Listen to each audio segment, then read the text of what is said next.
Seja bem-vinda, seja bem-vindo ao Pod Contas, o podcast da Escola Paulista de Contas Públicas, vinculada ao Tribunal de Contas do Estado de São Paulo.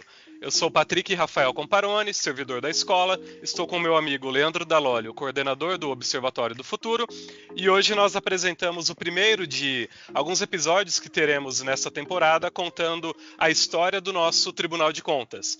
A condução desse episódio será feita pelo nosso amigo Edmilson Araújo, que é curador do Memorial do TCESP, e recebe como convidados o Fernando Ribeiro, chefe de Divisão de Formação e Treinamento do Arquivo Público do Estado de São Paulo, e também o Tiago Nicodemo, diretor do Arquivo Público.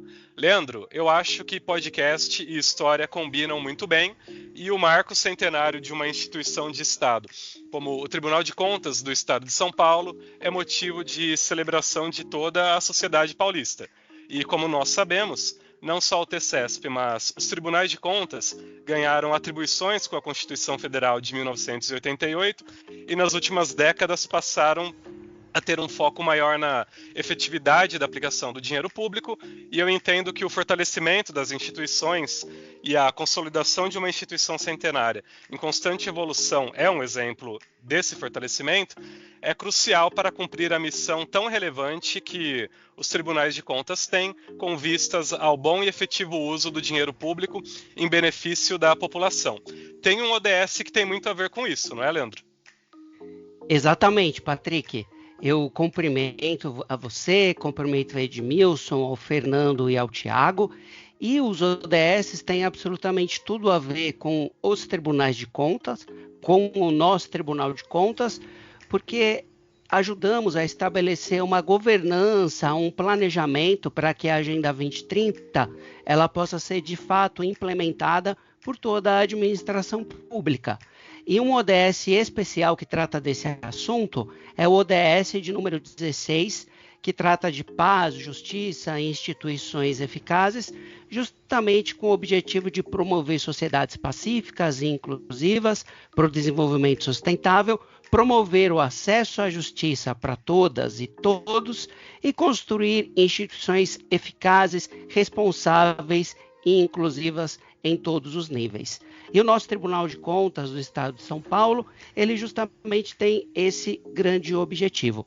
E para saber como que a gente tem contribuído com a melhora dos produtos e dos serviços públicos disponibilizados para a população paulista, eu gostaria de convidar o Edmilson para falar um pouquinho sobre o nosso memorial, antes da gente entrar aí nas perguntas para os nossos convidados. Edmilson, fala um pouquinho para a gente do memorial do nosso Tribunal de Contas. Pois não, Leandro. Aliás, é um prazer estar aqui no Pod Contas. E conforme foi mencionado, sou Edmilson, responsável pela curadoria do Memorial do Tribunal de Contas, um espaço que foi criado durante as comemorações do centenário do TCESP, no ano passado. O memorial ele não só preserva e divulga a história do tribunal, mas também apresenta de forma didática como ele funciona nos dias de hoje. Aliás, eu deixo aqui um convite para quem quiser conhecer. Nós estamos no térreo do prédio sede do Tribunal de Contas, aqui na Avenida Rangel Pestana, número 315, no centro de São Paulo. A visita é gratuita e aberta ao público, de segunda a sexta-feira, das 10 às 15 horas. Só precisa agendar se for grupo grande ou uma visita monitorada para estudantes. Aí sim, nesse caso, você deverá enviar um e-mail para memorial@tce.sp.gov.br. Mas hoje o nosso assunto aqui não é exatamente sobre o memorial, e sim sobre o livro histórico comemorativo dos 100 anos do TCESP, lançado também em 2024. Essa obra intitulada A História do Tribunal de Contas do Estado de São Paulo, primeiro centenário, reúne diversos autores e teve a coordenação dos professores da USP, José Reinaldo, Iris Cantor e Ariel Pesso. E contou com o apoio da USP, da editora da USP, a EDUSP, e do Arquivo Público do Estado de São Paulo, o APESP, que disponibilizou seu acervo para a nossa pesquisa. E conforme foi dito, nós recebemos aqui hoje o professor Tiago Nicodemo, graduado em História pela USP e em Direito pela PUC de São Paulo, mestre e doutor em História Social pela USP e 2 vezes pós-doutor pelo Instituto de Estudos Brasileiros da USP. Atualmente é diretor do Arquivo Público do Estado de São Paulo, é presidente da Comissão Estadual de Acesso à Informação, CEAI, e professor de Teoria da História na Universidade Estadual de Campinas, a Unicamp. É também responsável pelo Centro de Humanidades Digitais, IFCH Unicamp. E também temos o Fernando Ribeiro, que é bacharel e licenciado em História, mestre e doutor em História Econômica pela USP, foi pesquisador de pós-doutorado na Cátedra Jaime Cortesão da USP e também da Universidade de Salamanca. Foi pesquisador visitante também no Instituto Ibero-Americano da Alemanha e atualmente atua como chefe de divisão de formação e treinamento do Arquivo Público do Estado de São Paulo. Além disso, os nossos convidados contribuíram na autoria do capítulo 1 do livro. O capítulo 1 se chama O Tribunal de Contas do Estado de São Paulo na Belle Époque Paulista, dos antecedentes à sua suspensão, que será motivo da nossa conversa de hoje. Tiago e Fernando, sejam bem-vindos ao nosso Pod Contas e muito obrigado por estarem participando conosco. Obrigado, Edmilson. Obrigado, Patrick. Prazer estar aí, Leandro também. Prazer estar aqui. Então, eu gostaria de entrar aqui com as perguntas, né, que nós preparamos a respeito desse primeiro capítulo. Mas antes eu vou abordar da seguinte forma. Eu queria saber, entender um pouco como foi feito o convite para vocês participarem da construção dessa obra, de quem partiu, como chegou até vocês, como foi que aconteceu? Antes, deixa eu só fazer uma pequena correção na minha biografia, porque eu atualmente sou secretário executivo da Comissão Estadual de Acesso à Informação e eu fui presidente entre 2021 e 2023, por 3 anos. Perfeito. Mas só para não ser injusto com o presidente que é atual ouvidor-geral. Agora, sobre as circunstâncias que o livro foi produzido, né? Já foi alguns anos antes dos 100 anos, já num período de preparação, a Bibiana, que é a diretora aí da formação, né, de tudo que é educativo e formação do TCE, ela me chamou para uma reunião com o Renato Martins Costa, que estava começando a preparar, já com 1 ano de antecedência, a sua própria gestão. A gestão do Renato aconteceu, acho que ao longo do ano de 2024, né? Então foi no ano de 2023. E daí ele falou, olha, a gente tem um problema, porque a gente tem poucos documentos sobre o próprio TCE no TCE, e para escrever esse livro a gente não sabe muito bem por onde a gente começa. Eu falei, olha, eu consigo ajudar, né, no processo de escrita e no processo de pesquisa, seria legal ter a ajuda de professores, né? Lógico, eu sou professor, mas como gestor não vou conseguir assumir a responsabilidade total, então acha 2 pessoas boas, brilhantes para ajudarem também, que foi o caso da Iris Cantor e do Zé Reinaldo, e daí a gente começa uma produção e a gente monta uma estrutura também de pesquisa no arquivo. E daí a gente desenhou, né, o que seria essa estrutura de pesquisa, com estagiários, mestrandos, doutorandos, né, e pós-doutorandos, que foi o caso do Ariel, que é o Ariel Pespo, né, que também é um dos coautores do livro. Então foi nesse aí, começo de 2023 que a gente desenhou a operação do livro e fez com que toda essa parte crítica, né, de análise dos documentos, ela fosse feita dentro do arquivo e com a supervisão técnica das equipes técnicas do próprio arquivo.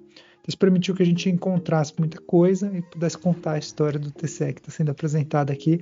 Lógico que muitas outras partes se juntaram, mas essa acabou sendo a espinha dorsal do projeto.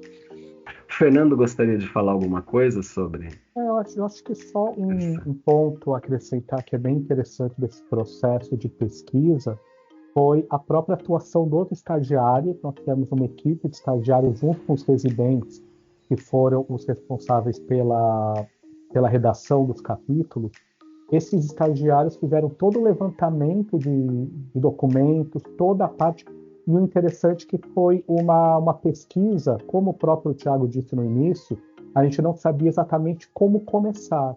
Então a gente começou com algumas perguntas e ao longo da pesquisa a gente foi construindo. Então é bem interessante para quem observar o livro perceber que esse eixo narrativo que perpassa por toda a obra foi sendo construído de maneira dinâmica. E a atuação dos estagiários foi muito importante, não só no levantamento, mas também na própria verificação desse eixo. Perfeito. Agora, então, assim, eu vou entrar um pouco mais nos meandros da história, né? No capítulo propriamente dito, né? O Tribunal de Contas Federal, o Tribunal de Contas da União, ele nasceu em 1890. Mas eu queria perguntar para o Tiago, e o Fernando pode também complementar, se durante o governo imperial já existiram outras instituições que foram precursoras do TCU ou que fizessem alguma coisa, ou que foram pensadas para fazer algo parecido com o que é um Tribunal de Contas. Antes de responder a questão, é interessante pensar o que é um Tribunal de Contas, né? O que ele representa. Ele, na verdade, é uma consequência da distribuição de impostos para o poder público, para o desenvolvimento das coisas, né, da infraestrutura, para que o Estado de fato aconteça. Então dá para dizer, né, quer dizer, ele é um efeito de uma outra coisa. Ele é um efeito de você centralizar o Estado, coletar impostos e investir no próprio Estado para a melhoria dos serviços públicos e dos cidadãos. Então esse é o cenário. E quando você fala, então, de um Tribunal de Contas federal, sem existir um Tribunal de Contas estadual, você está pensando num pacto que não é federativo, num país que centraliza os seus recursos e distribui esses recursos para quem quer que seja. Mas isso é muito pouco factível para o caso do Brasil, porque você precisa de vascularização nos municípios, né? Porque, como diria o Franco Montoro, né, o Estado federal ele é uma abstração. O Estado como, né, a província, o Estado como o Estado de São Paulo, também é uma abstração, ele não existe na realidade. A cidade, o município não, a cidade é concreta, né? Então era necessário uma atuação nesse âmbito das cidades. Então é quase que um pressuposto para o Estado acontecer. Essa é uma questão importante. Então, o que dá para dizer para vocês é o seguinte, que até onde me conste, em 1831 foi criado um tribunal dentro do Tesouro Nacional, que é para controlar o orçamento e julgar as contas do governo. Esse órgão ele foi muito criticado porque ele tinha pouca autonomia e falta de técnicos, sem gente com conhecimento contábil. Então ele cumpriu um papel muito fraco, que era também típico desse período, que foi o período aí regencial, né? Pós-abdicação. Então, no geral, é isso. Quando que o tribunal aparece como um subproduto do Pacto Federativo da Constituição da Primeira República. Então, esse que é o ponto. Por quê? Porque daí São Paulo toma conta dos serviços públicos, da missão de produzir infraestrutura, de ter hospital, de ter estrada, de ter... É literalmente isso que está por trás do tribunal.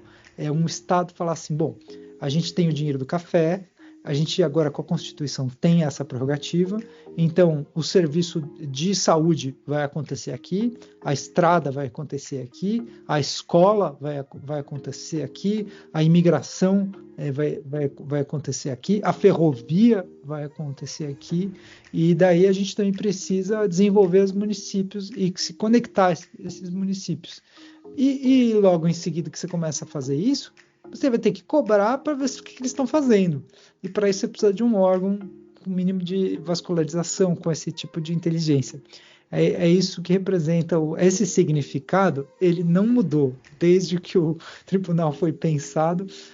E a gente depois, eu sei que vamos falar disso, né? Mas é esse tipo de pensamento que pressupunha a autonomização de São Paulo e o fortalecimento da infraestrutura em São Paulo, né? O domínio de São Paulo como provedor de serviços, ele é típico de figuras centrais, né, do pensamento brasileiro, como o Washington Luiz, que foi o criador do tribunal. Né? Então, esse é a questão.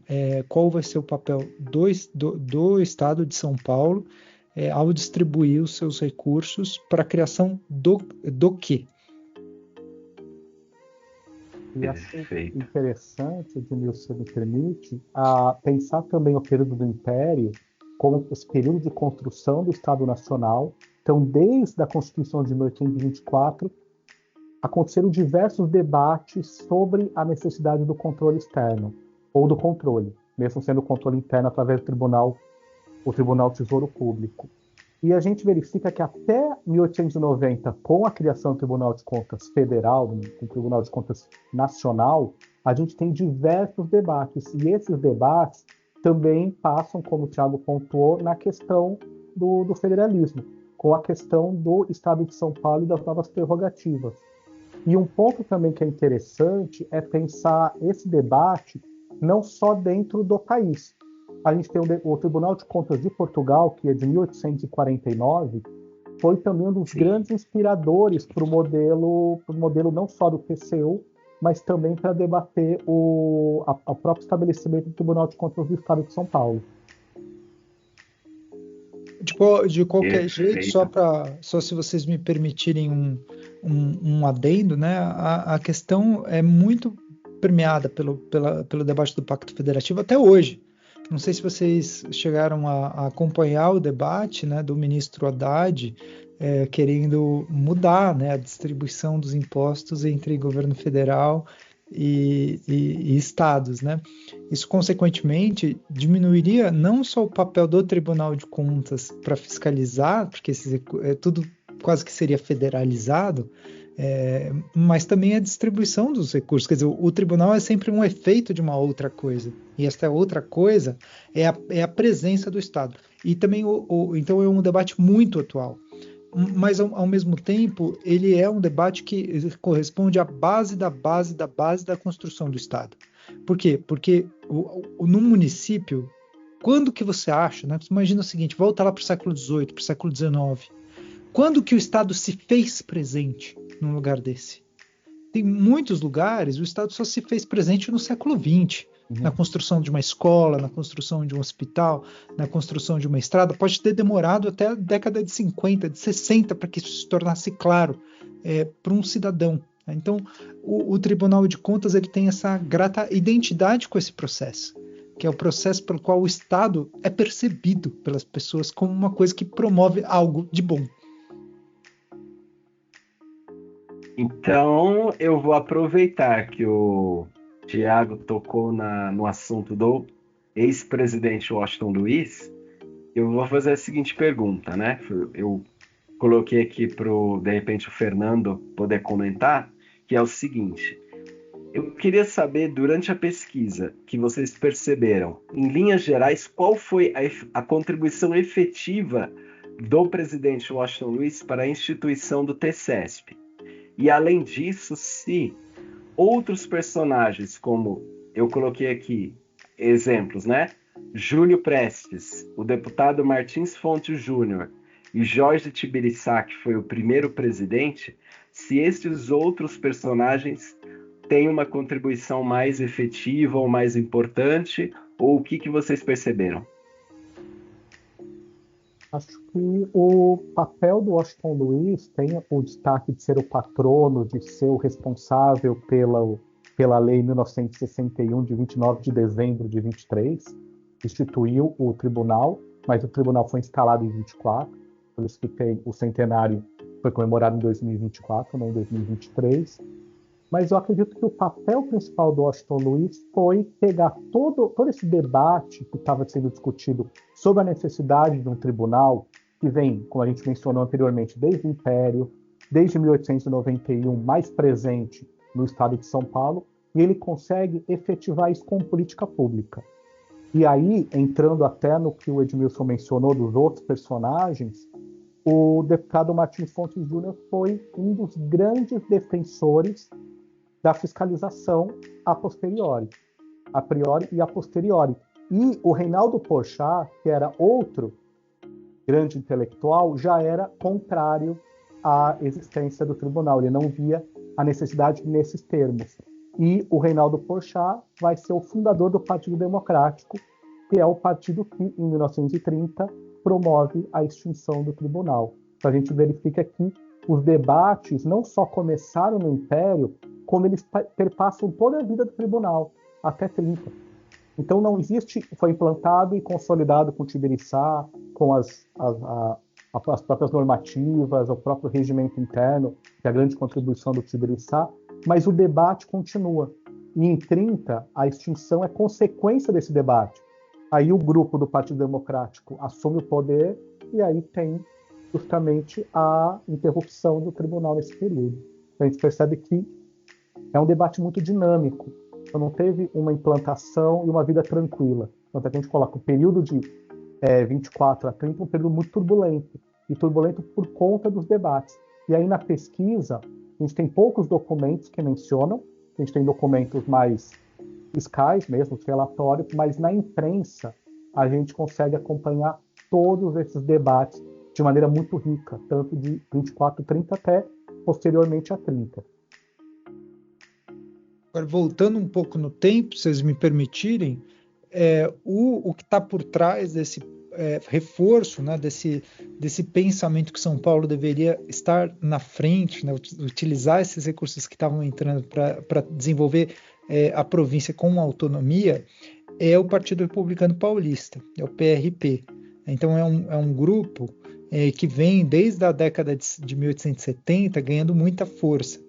E o Washington Luiz, ele é um filho dessas elites, né? E o Jorge Tibiriçá também. Os dois, inclusive, não sei se vocês sabem, mas eram aparentados, né? O Washington Luiz era... deixa eu ver se eu me lembro aqui. Ele era...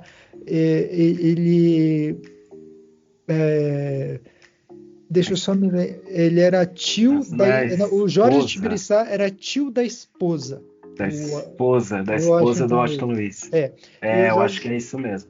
E Jorge Tibiriçá foi um dos governadores de província. Antes do Washington Luiz ser governador, o Jorge Tibiriçá foi um dos governadores de província que mais encampou esse projeto de infraestrutura, de criar instituições, ainda na década de 1890. Então era um projeto só, né? E os dois eram muito, muito ligados. E o Tribunal de Contas é uma expressão colateral deste projeto de infraestrutura de São Paulo. E o Washington Luiz dá para dizer que foi praticamente o principal pensador, articulador desse projeto já no século XX. Né? E o Jorge Tibiriçá, talvez dá para considerar que foi um dos grandes pensadores sobre isso no final do XIX. Ele, como outros intelectuais aí do final do XIX, eles têm uma formação na Alemanha, uma formação técnica, e daí voltou com essas ideias de implantação mesmo de políticas públicas em larga escala. Aqui, né? Saúde pública, transporte, obras públicas, nesse sentido mesmo. Quer dizer, o que a gente identificou ao longo do século XX que o Estado fez, né, foi construído nesse momento. Eu queria, então, continuando nesse assunto aí dos primeiros ministros, né? Antigamente não eram conselheiros, eram ministros, e creio que isso tenha mudado em 1969, se não me falha a memória, para serem chamados de conselheiros, né? Eu anotei aqui o nome dos 5 primeiros ministros, além do Jorge Tibiriçá, o Alarico da Silveira, Cardoso Ribeiro, Rocha Azevedo, Macedo Bittencourt. Falei todos? Jorge Tibiriçá, Alarico da Silveira, Cardoso Ribeiro, Rocha Azevedo e Macedo Bittencourt. É possível traçar um perfil desses outros que a gente não comentou ainda? Eles eram todos do PRP também? Eram todos muito próximos ao Jorge Tibiriçá e ao Washington Luiz? Fazendo até uma breve análise de biografia, todos eram ligados ao PRP, muitos filiados e muitos ocupantes de cargos públicos pelo PRP. Mas acho que um ponto interessante, Edmilson, é que, como o próprio Tiago disse, o Jorge Tibiriçá, como presidente do Estado, foi senador e, como último cargo, ele ocupa a presidência do Tribunal de Contas. Então já era um político experiente. Os demais, o ministro Rocha Azevedo, tinha sido secretário da Fazenda. O Francisco Cardoso Ribeiro, secretário de Justiça. O Alarico da Silveira, secretário do Interior. O único que destoa um pouco é o Joaquim de Macedo Bittencourt, que havia sido prefeito de Ribeirão Preto. Mas todos com passado administrativo, o que é bem interessante, que é uma questão também que se mantém hoje nas exigências de nomeação dos conselheiros, de ter X anos de experiência na vida pública. Mas é interessante que todos foram secretários durante os governos do governo do Washington Luiz. Então tem essa questão de um grupo político muito próximo dele. Já não é tanto o PRP, porque não existia também uma unanimidade em relação ao Tribunal de Contas do PRP. O PRP era um partido também muito diverso. Mas o que a gente pode afirmar, até refinando a sua pergunta, que todos os primeiros conselheiros, os primeiros, como que você havia dito, não eram ministros. 5 ministros. Ministros, exato. Os ministros eram todos muito próximos do grupo político do Washington Luiz, que estava no PRP, mas era o grupo político que dava essa unidade.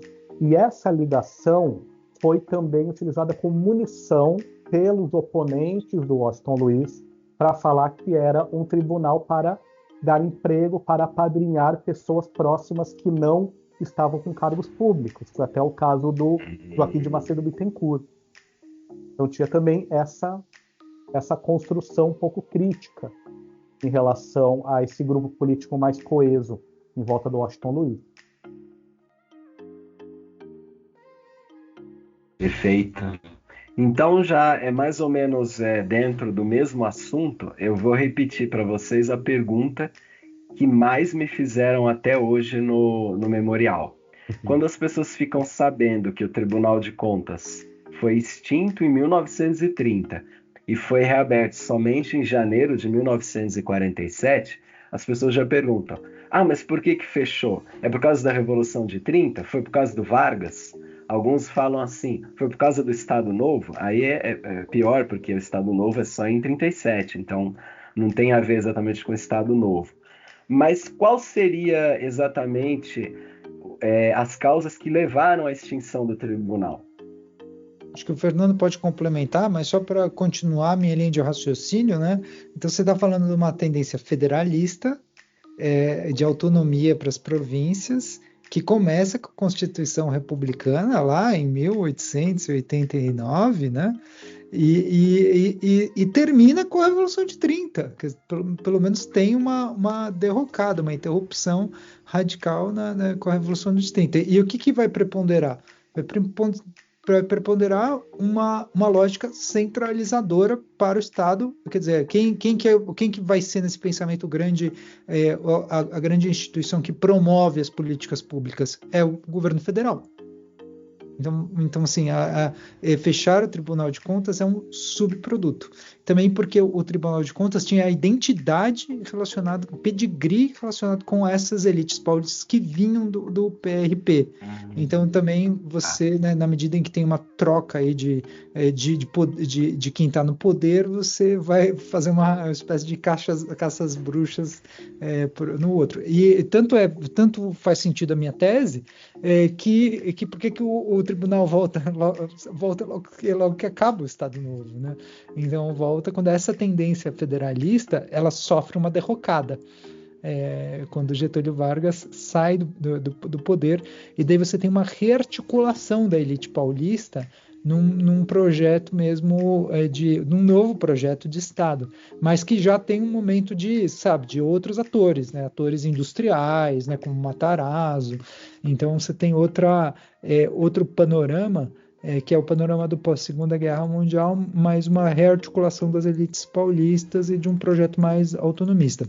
Só para fazer também um paralelo com o momento que a gente vive atualmente, né? Também essa tensão é muito viva na história do país, entre federalismo e provincianismo, assim. Você imagina, né? Durante outro momento muito difícil do tribunal, foi o momento também da ditadura militar, entre 64, pelo menos até a década de 70, pela mesma razão, porque você tem aí uma forte tendência para centralizar a concessão a produção dos serviços públicos, da infraestrutura pública na mão do governo federal e não das províncias, né? Então essa explicação contextual mais larga, daí acho que o Fernando pode complementar o que eu estou falando, né? O sentido realmente é esse, tem esse debate. Acho que é legal também trabalhar esse debate do federalismo, porque ele perpassa até os dias atuais. Mas um ponto importante, aí, entrando já não só nos debates, mas nas minúcias em relação à própria extinção, tem a Revolução de 30. O problema, muitas vezes, da interpretação da Revolução de 30, quando ela é feita já pensando em 32, pensando na Revolução Constitucionalista. A Revolução de 30 foi uma mudança de poder, foi a tomada de grupos urbanos, foi centralizada em grupos mais urbanos, camadas médias, mas dentro do estado de São Paulo eram os oponentes do PRT.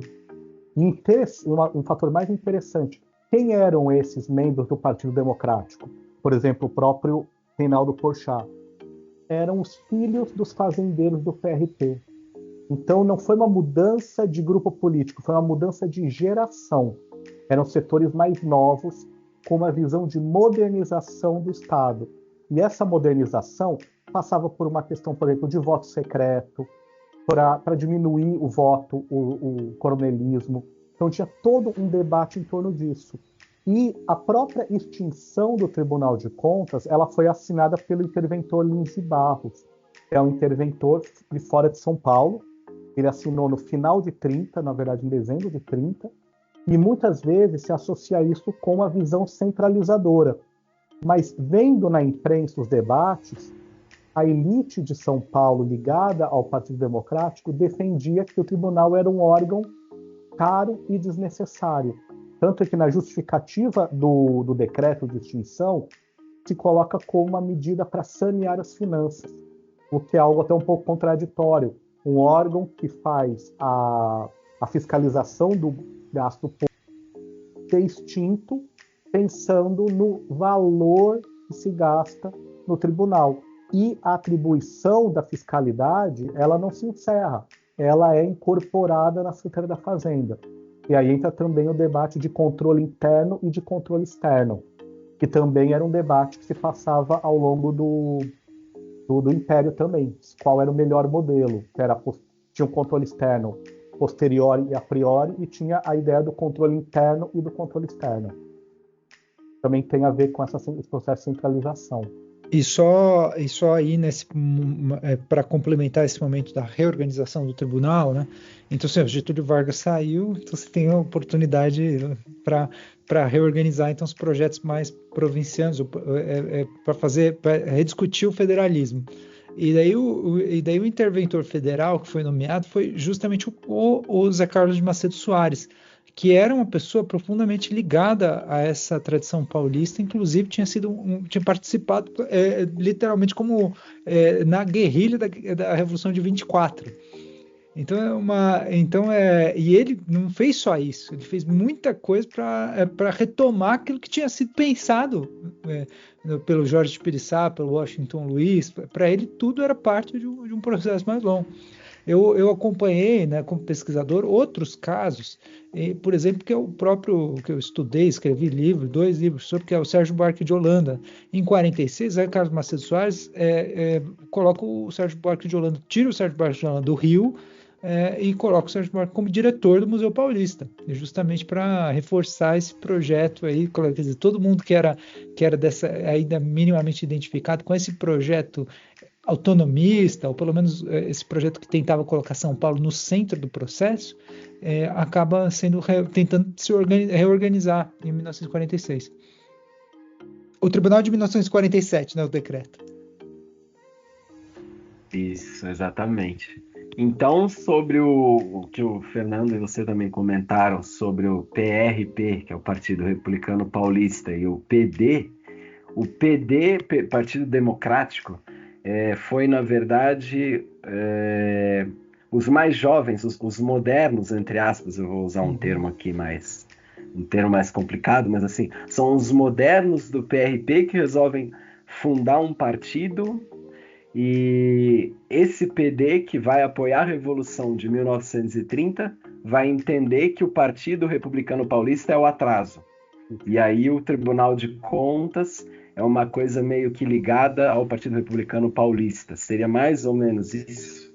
Sim, mas também a gente observa que a própria visão do Tribunal de Contas entre 24 e 30 também não é contínua. O Carlos de Campos, que também do PRP, ele também tira algumas atribuições do Tribunal de Contas, passa para a Secretaria da Fazenda.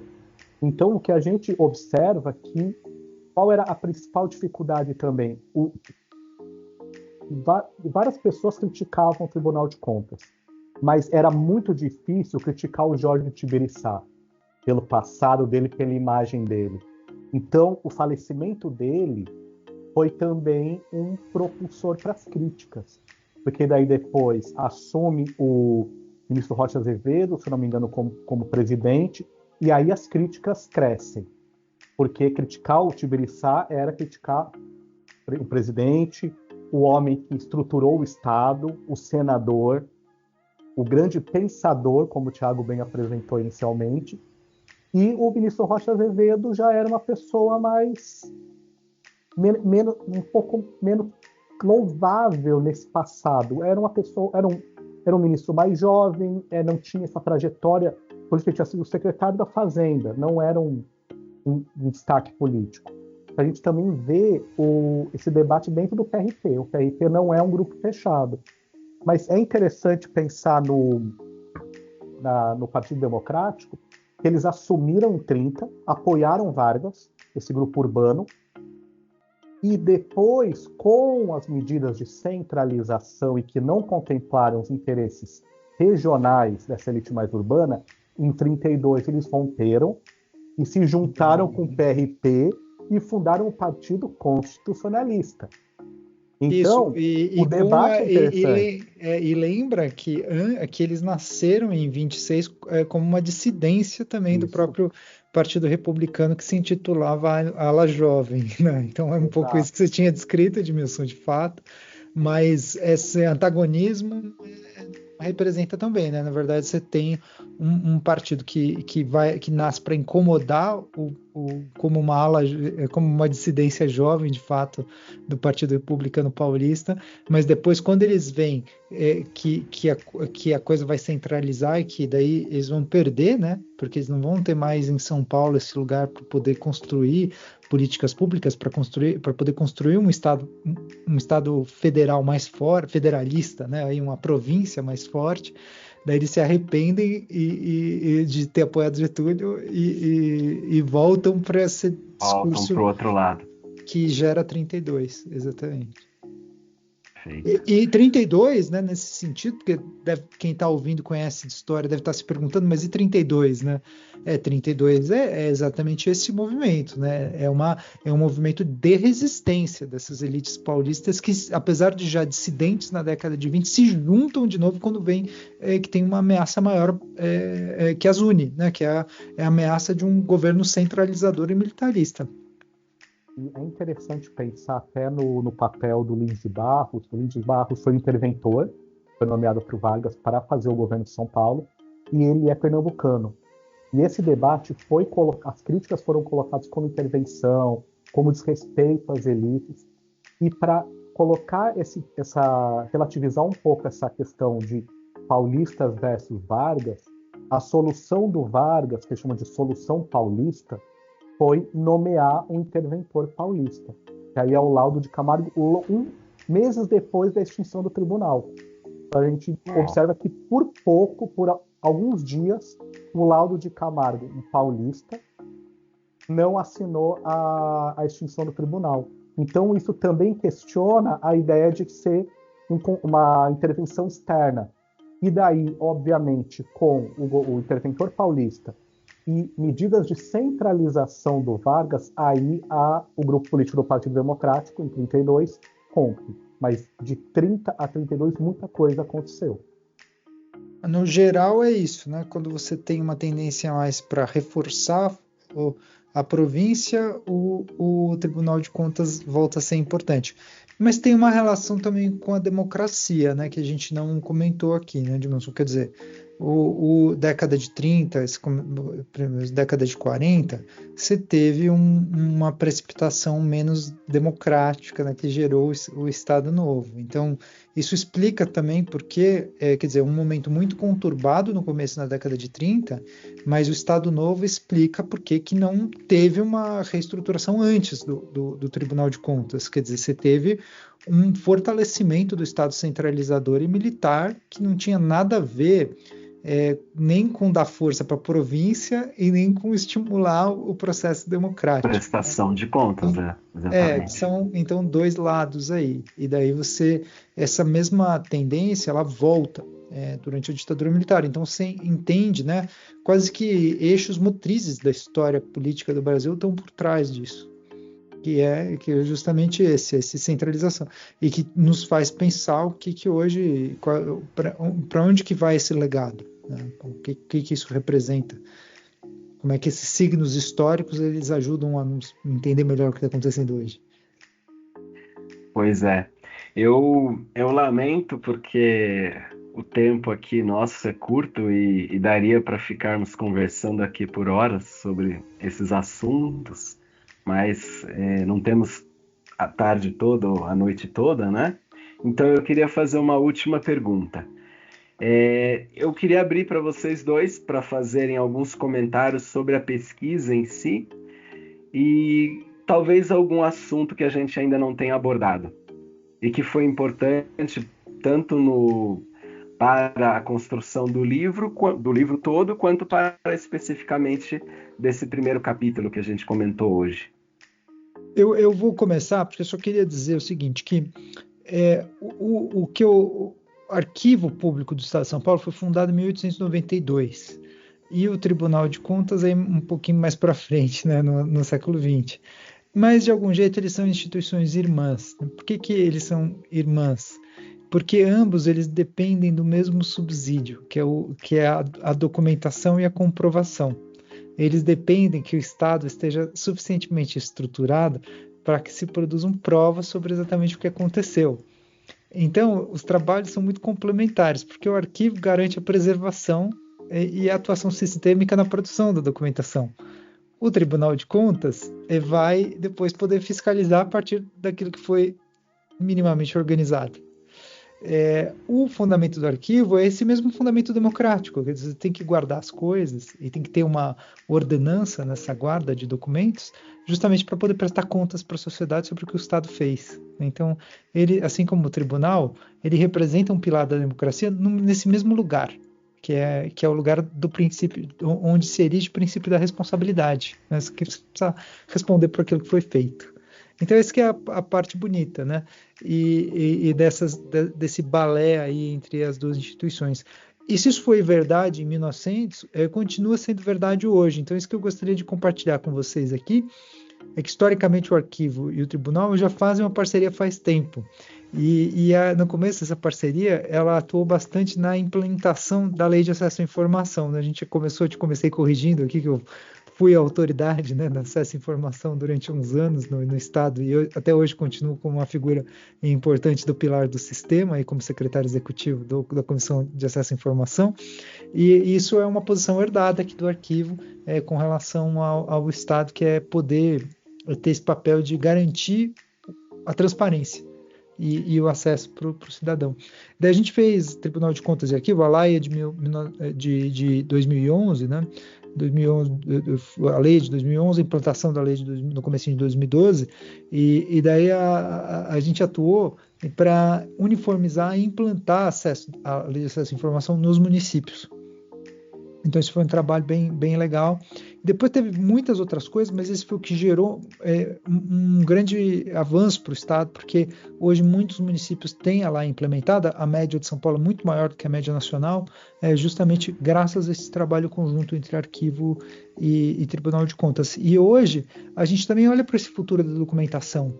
Então, também o mesmo essa mesma necessidade de garantia, de responsabilidade, ela vai atuar agora na implantação dos sistemas, né? Como é o caso do SEI, que é o Sistema Eletrônico de Informação, que são sistemas que fazem com que as informações de Estado hoje sejam produzidas já direto no digital, nasçam digitalmente, né?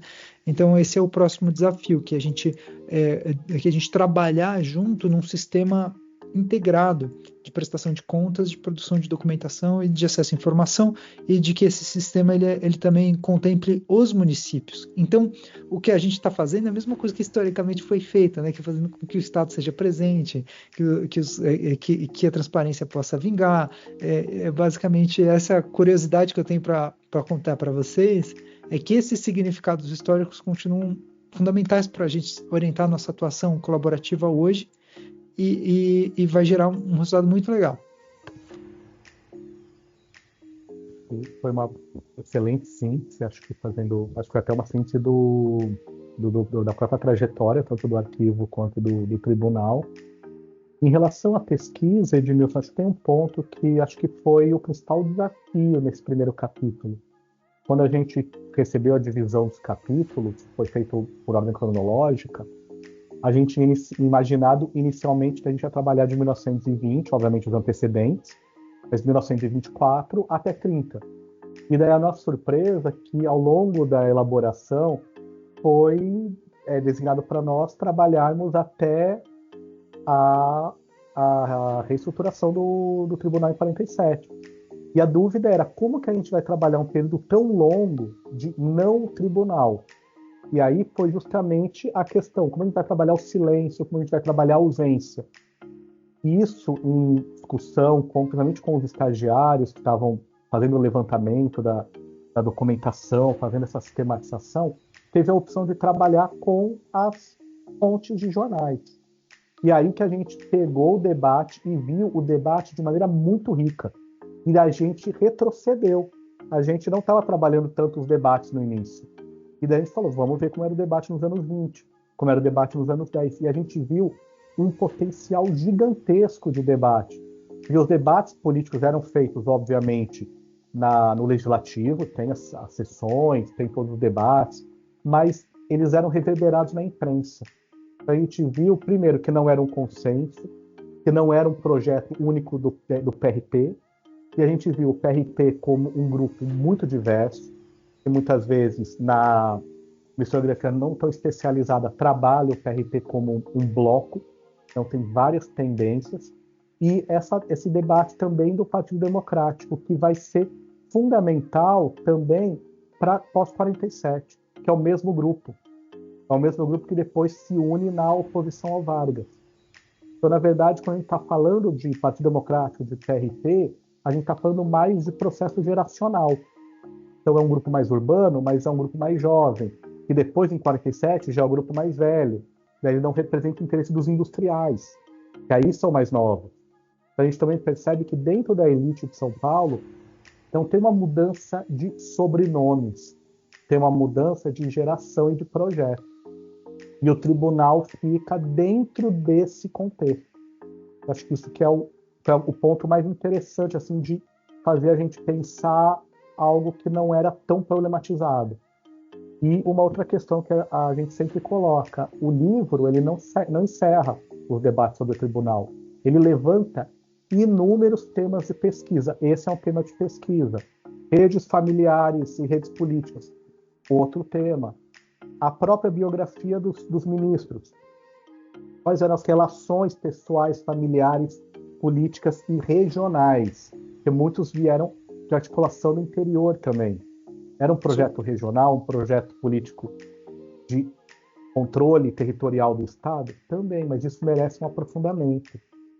E só complementando o que o Fernando disse, essa correlação entre reforço do poder do Estado provincial, né, do Estado federativo, de São Paulo, nesse caso, e a infraestrutura, ela também é algo para ser pesquisado, né? Porque daí não é só a história do Tribunal de Contas, mas é como esse material permite entender a atuação estratégica do Estado ao longo do tempo na produção de infraestrutura, de serviços para o cidadão.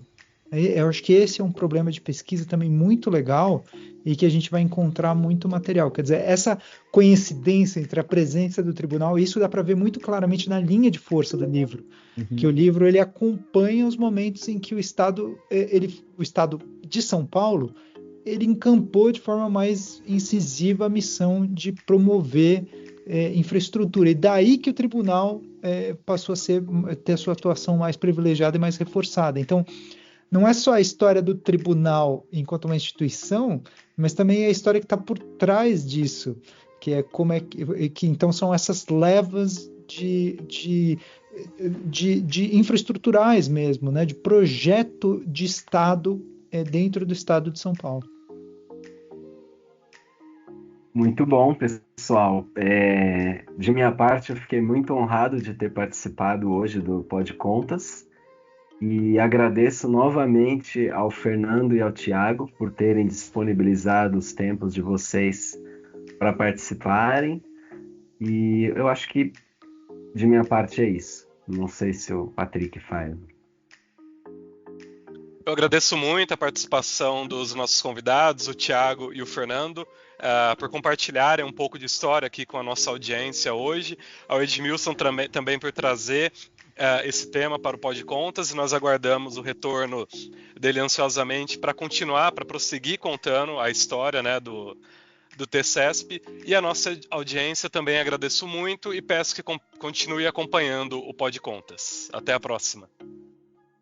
Obrigado, um prazer estar com vocês também, e estamos sempre no tribunal, né, como eu sinalizei, então até a próxima, até em breve. Muito obrigado pela conversa, sempre muito produtiva, e agradeço a participação de todos. Obrigado.